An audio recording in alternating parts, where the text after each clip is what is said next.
তিনটি স্বপ্ন দেখলে বুঝবেন আল্লাহ আপনাকে ভালোবাসে। যদি আপনি তিনটি স্বপ্ন দেখেন তাহলে বুঝবেন আল্লাহ তাআলা আপনাকে মহাব্বত করেন, আল্লাহ তাআলা আপনাকে ভালোবাসেন। মনে রাখবেন স্বপ্ন হচ্ছে তিন প্রকার। এক নাম্বার স্বপ্ন হচ্ছে ভালো স্বপ্ন, যেটা আল্লাহ তাআলার পক্ষ থেকে আসে। আর এক প্রকার স্বপ্ন হচ্ছে খারাপ স্বপ্ন, যেটা শয়তানের পক্ষ থেকে আসে। আর একটি স্বপ্ন হচ্ছে ইচ্ছা স্বপ্ন, অর্থাৎ নফসনীয় স্বপ্ন, যেটা সারাদিন মানুষ চিন্তা করে, সেই স্বপ্ন সে রাতের বেলা দেখে। তবে ভালো স্বপ্নগুলো আল্লাহ তাআলার পক্ষ থেকে আসে। স্বপ্নকে অস্বীকার করার কোনো অবকাশ নেই। ইউসুফ আলাইহিস সালাম স্বপ্নের সবচেয়ে বড় ব্যাখ্যাকার ছিলেন এবং মুহাম্মদ ইবনে সিরিন তার যুগের সর্বশ্রেষ্ঠ স্বপ্নের ব্যাখ্যাকার ছিলেন। তার যে স্বপ্নের ব্যাখ্যা গ্রন্থ আছে সেখানের ভিতরে রয়েছে, যদি কোনো ব্যক্তি তিনটি স্বপ্ন দেখে তাহলে বুঝবেন যে সে তাকে আল্লাহ তাআলা ভালোবাসে। এক নাম্বার হচ্ছে যদি কোনো ব্যক্তি কোরআন পড়তে দেখে তাহলে সে বুঝবে যে আল্লাহ তাকে ভালোবাসে। কেননা যে ব্যক্তি কোরআন পড়তে দেখে তাহলে এর ব্যাখ্যা হচ্ছে যে আল্লাহ পাক রব্বুল আলামিন মর্যাদা বৃদ্ধি করবেন, আল্লাহ পাক রব্বুল আলামিন তার উপরে রহমত নাজিল করবেন, তার সম্মান, তার স্ট্যাটাস আরো হাই লেভেলের করে দিবেন। আল্লাহ পাক রব্বুল আলামিন তাকে ভালোবাসবেন, তাকে মহব্বত করবেন। সব সময় চিন্তা করতে হবে যদি কেউ স্বপ্ন দেখে সে কোরআন পড়তেছে তাহলে আল্লাহ পাক রব্বুল আলামিন তার মর্যাদাকে বৃদ্ধি করে দিবেন।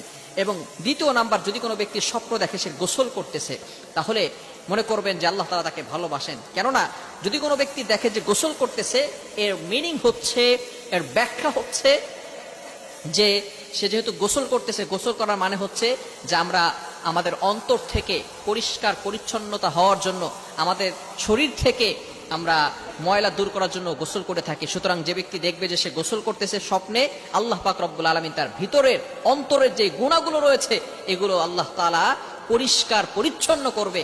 আর যার গুনাহ আল্লাহ তাআলা মাফ করবেন, আল্লাহ তাআলা তাকে ভালোবাসবেন।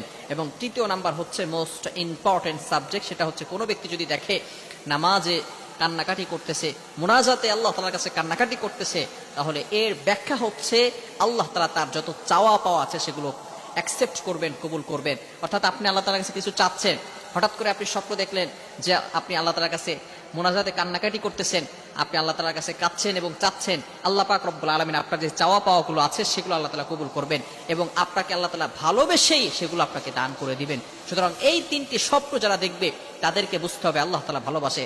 এক নম্বর, যদি কেউ কোরআন পড়তে দেখে তাহলে বুঝবে আল্লাহ পাক রব্বুল আলামিন তারপরে রহমত নাজিল করবেন, আল্লাহ তাআলা তার মর্যাদাকে আরো হাই স্ট্যাটাস করবেন, আল্লাহ তাআলা তার মর্যাদাকে আরো বৃদ্ধি করে দিবেন।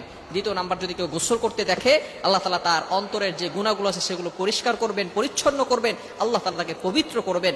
এবং তৃতীয় নাম্বার হচ্ছে যে ব্যক্তি স্বপ্নে দেখবে সে মুনাজাতে আল্লাহ তাআলার কাছে কান্নাকাটি করতেছে, আল্লাহ পাক রব্বুল আলামিন তার যে ইচ্ছাগুলো আছে, তার যে চাওয়া পাওয়াগুলো আছে সেগুলো আল্লাহ তাআলা কবুল করবেন। এজন্য এই তিনটি স্বপ্ন যদি কোনো ব্যক্তি দেখে তাহলে আল্লাহ তাআলা তাকে ভালোবাসবেন। আল্লাহ তাআলা আমাদের সকলকে এগুলো বুঝার তৌফিক দান করেন। সকলে বলেন আমিন। মৃত্যুর পূর্বে তওবা কবুল হওয়ার দোয়াটি শুনে যান। লাইক চাই না, সবাই শেয়ার করে দিবেন। আল্লাহুম্মা ইন্নী আসআলুকা তাওবাতান ক্বাবলাল মাউত